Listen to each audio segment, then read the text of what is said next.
5분 시간이니까 저는 4분 30초만 할게요. 조금 짧게 하는 게 좋잖아요. 오늘 우리가 13명의 우리 교계 어른들 세 단체를 다루는 이 모임입니다. 그런데 제가 좀 설보니까 13명 가운데 5명의 전기를 제가 썼어요. 그리고 2명의 논문을 썼습니다. 7명을 제가 다뤘어요.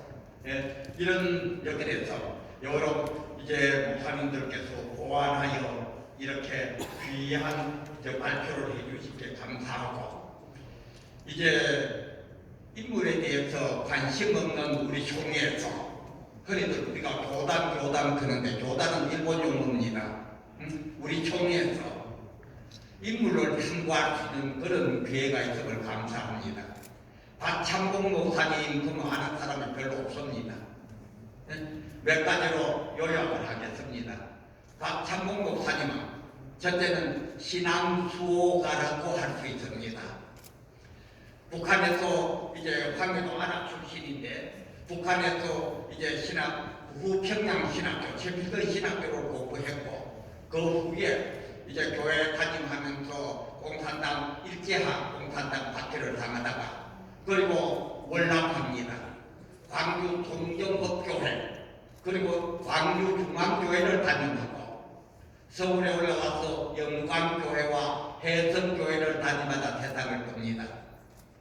이번에 목적은 크게 화려하지 아니한데 한마디로 우리의 신앙을 지키는 앞장을 선 그와 같은 분입니다. 그래서 박창봉 목사님 입의 별명이 보수교회의 국방장관이라는 이런 별명이 있습니다. 이 말은 박영봉 박사님이 사용하신 말씀입니다. 박창봉 목사님의 설교집 추천사를 서문을 쓰시면서 이런 인용을 한 얘기 있습니다. 그래서 첫째는 우리 보수교 신학을 지키는 운동, 두 번째는 여론은 우리 총계를 지키는 일에 앞장섰습니다. 아까 장명환 목사님 발표도 나왔습니다만 1959년 4.4 총회 그 직전에 경기노예 분쟁이 일어날 때 이환수 목사 노회장, 강신명 목사 부노회장 이런 쟁투를 할 때 여기에 뭐랄까요, 좀 쉬운 용어로 하면 책사모로서 한 분이 박창봉 목사입니다. 그래서 상차분열은 뭐냐? 안광국과 박창봉의 싸움이라고 우리가 저 비사를 볼 수가 있어요. 그래서 안광국 목사가 대전중앙교에서 이탈할 때 걔는 앞장섰는데 졌기 때문에 게임에서 졌어요. 역사 기록에서. 그래서 우리 총리를 지키는 일에 앞장서고, 그리고 우리 총회에서 이번을 오래 하신 분 이영수 목사님이 14회기, 박창봉 목사님이 11회기, 정규호 목사님이 10회기, 세 분이 10번 넘었습니다.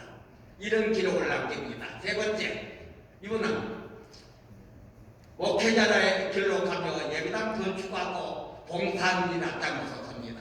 광주중앙교회, 영광교회, 서울해성교회 이렇게 하면서 남들이 박창봉 목사가 별로 몰라요.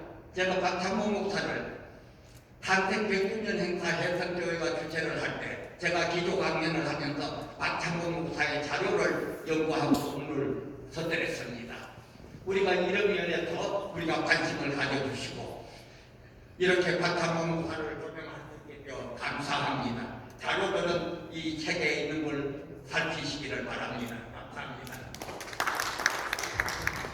5분이어서 다 할 수는 없고요. 저는 차남진 박사님에 대해서 그의 공적에 대해서 조서를 페이지 57페이지에 기록이 되어 있습니다. 참조해 주시길 바라고, 이 차남진 박사에 대해서 이야기한다면 그분은 신학자이면서 눈물의 전도자다 이렇게 이야기할 수 있습니다.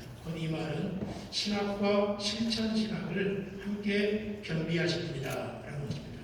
교수님들이 신학에 이름은 있는데 목회 현장에 접목하기가 어려운데 우리 차남진 목사님은 실제로 신학을 잘 가르치고 또 그것에 몸소 친히 교회도 개척하고 전도도 하고 그러면서 목양의 신학을 접목하는 그런 의미가 있다 이렇게 말씀드릴 수 있고, 또 우리 합동측 교단을 추록 성도들부터 또 추록하신 목사님들이 별로 없습니다.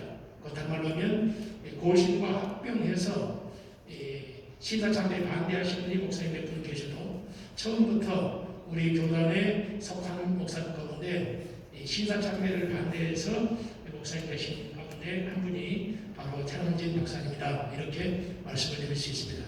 그런데 이 찬원진 박사님과 우리 모두가 우리 교단에서 뗄래야 뗄 수 없는 사건이 51인 사건 아닙니까? 그러면서 51인 사건이 없었다면 우리 예정 총회가 없을 것이고, 또 WCC가 없었다면 우리 합동측이 없었을 텐데, 이 찬남진 목사님이 이렇게 할 수 있었던 것은 50인 신앙의 동지인 정교 목사님의 영향이다 라고 하는 것입니다. 그래서 이 찬남진 박사님은 이 정 목사님의 영향을 많이 받으시고, 또 그것을 실천하는 데에 공헌을 했다라고 할 때에 초음실의 후학의 공헌이 크고, 그리고 또 실제 목표 현장에 있어서 공헌도가 크다는 것입니다. 대표적인 것이 목고를 8개월 동안 치르셨고, 그리고 그 당시에 사회적 이슈가 됐던 고재봉식을 전도해서 세례를 주게 했던 일들이 있고, 그리고 실제로 사회운동을 많이 해서 신학자가 왜 저런 일을 하는가라고 했는데, 하나님 나라의 그 영역에 있어서 우리 합동측이 조금 미비한 이 부분에 대해서 찬원진 목사님이 사회적 복음 전파 사명 이 부분에 크게 공헌을 하는 것이고, 또 문재인 목사님, 정교 목사님께서 우리 교회에서 미주 총회에 미국의 제1호 선교사로 파송을 받게 됩니다. 그래서 미국에 선교하면서 우리 교단의 여러 가지 일들을 홍보하고 또 우리 교단을 돕는 일에 직간접적으로 영향을 미쳤다라고 하는데, 우리 찬남진 목사님의 우리 총회의 공헌이다, 이렇게 말씀드리겠습니다. 그 외에는 57페이지를 참조해 주시면 감사합니다. 한국교육연구소 소재열 목사입니다. 저는 51인 신앙 동지의 정체성과 그 성격에 관해서 말씀을 드리겠습니다. 모든 역사적 사건에다가 우리가 어떤 의미를 부여해서 해석하고 그 역사적 사건을 해석하고 평가를 합니다. 1946년에 일어났던 조선신학교 내에서 일어났던 51인 신앙 동지의 사건은 그 동지의 사건이 없었다고 한다면, 신앙 동지의 신앙의 정체성이 무너지면, 무시되고 부정되면 우리 교단의 신학적 입장도 부정이 됩니다. 역사의 이야기를 좀 거슬러 올라가 보겠습니다. 1938년에 우리 총회 27회 총회가 신사참배를 결의합니다. 신사참배를 결의하자 평양신학교를 운영했던 선교사님들이 신학교를 폐쇄해버립니다. 폐쇄하고 나서 신학교를 복원시키지 않았습니다. 자, 40년의 조선 총독부가 전 선교사들의 출국 명령을 냅니다. 그래서 1940년에 모든 선교사들이 출국하게 되고, 평양 장로의 신학교의 유지재단의 재산은 조선 총독부로 기속되어 버립니다. 그래서 평양 장로의 재단법인 재산이 적산 재산이 되어져 버립니다. 자, 1945년 해방을 맞이했습니다. 자, 해방을 맞이해서 삼팔도선 이남에는 조선 신학교밖에 없었습니다. 평양의 신학교는 문을 닫았죠. 그래서 신학 공부를 할 수 없었던 평양의 보수주의 신학생들이 대부분 이남으로 몰려 내려왔습니다. 그때 정교 목사님과 평양에서 내려온 정통 보수 신학을 주장하는 그 학생들이 조선 신학교에 입학하게 되었는데, 문제는 1946년 남한의 최초의 총회, 남부 총회가 성동교회에서 개최되었는데, 거기서 조선 신학교를 장로교 교단의 직영 신학교가 되었습니다. 자, 직영 신학교가 되었는데 모든 선교사들은 40년에 출국을 했죠. 선교사들이 존재하지 않습니다. 이제 한국인 신학자들에 의해서 총회가 운영이 되고 있었는데, 신학적 입장이 정리되어져 가고 있었는데, 46년 해방 이후에 일제시대로부터 모든 무너졌던 교회를 재건하고 신학을 재건하는 46년에는 우리 교단적으로 매우 어려운 상황이었습니다. 총회 안에는 자유주의 신학과 보수 신학의 양대 산맥이 분쟁, 치열하게 교권 싸움을 하고 있었을 때에 조선신학교 50인 신앙 동지가 조선신학교에서 배우고 있는 그 교단의 신학교가 자유주의화되는 것을 목격하고 만주에 있는 동천신학교에 있는 박형민 박사님에게 편지를 올립니다. 그 편지 내용의 핵심은 해방 이후에 우리 장로의 총회가 신학적으로 무너져가고 있습니다. 오셔야만 합니다. 그래서 박형민 박사는 오셔서 신앙 동기와 더불어 총회에 신학적 문제가 있다고 하면서 총회적으로 자유주의 신학을 해파하고 1947년 총회 이후에 우리 교단이 겁을 들어서 자유주의 신학을 파실시켰던 것입니다. 자, 51인 신앙 동기를 통해서 우리가 하나 확인하는 것은 교단의 교권이 있어야만 신학을 지킬 수 있다는 겁니다. 자, 이런 사상은 오늘날도 여전히 유효합니다. 우리 교단의 진정한 정치 교권이 무너지면 신학도 무너진다는 사실을 보여줍니다. 박형룡 박사의 최대 공적은 우리 장로회를 통해서 목회자를 양성하고 장로회를 통해서 교단의 신학적 정체성을 지켜나가기 위한 그런 노력이었습니다. 그래서 종교 박사님의 최대의 공적은 뭐냐면은 교단의 교권과 신학자인 박형룡 박사와 함께 교단의 신학을 지키고 해방 이후 교단의 신학을 재건하고 정비하는 일을 했던 것입니다. 그래서 51인 신앙 동지를 잃어버리면 우리 교단 신학 잃어버립니다.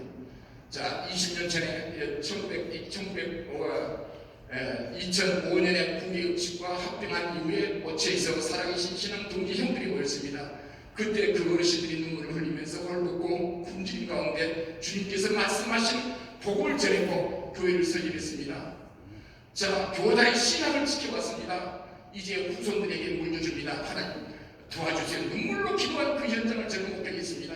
앞으로 우리 교단의 신학은 이런 교권이 없으면 우리 신학이 무너진다는 것. 지금 이런 문제가 우리 교단 안에 산적해 있습니다. 그래서 왜 우리 교단의 교권이 살아있어야 되는가? 바로 그런 신학의 정체성을 위해서 교단의 교권이 살아있어야 한다는 사실을 신앙 동기를 통해서 말씀드리고요. 두 번째, 성공교회 사건입니다. 우리 교단은 성공교회에 많은 빚을 졌습니다. 성공교회는 서울에서, 조선에서, 우리 한국에서 서울, 경성, 서울에서 두 번째로 세워진 교회입니다. 첫 번째는 샹안교회요, 두 번째는 성공교회였습니다. 성공교회는 아주 묘한 교회입니다.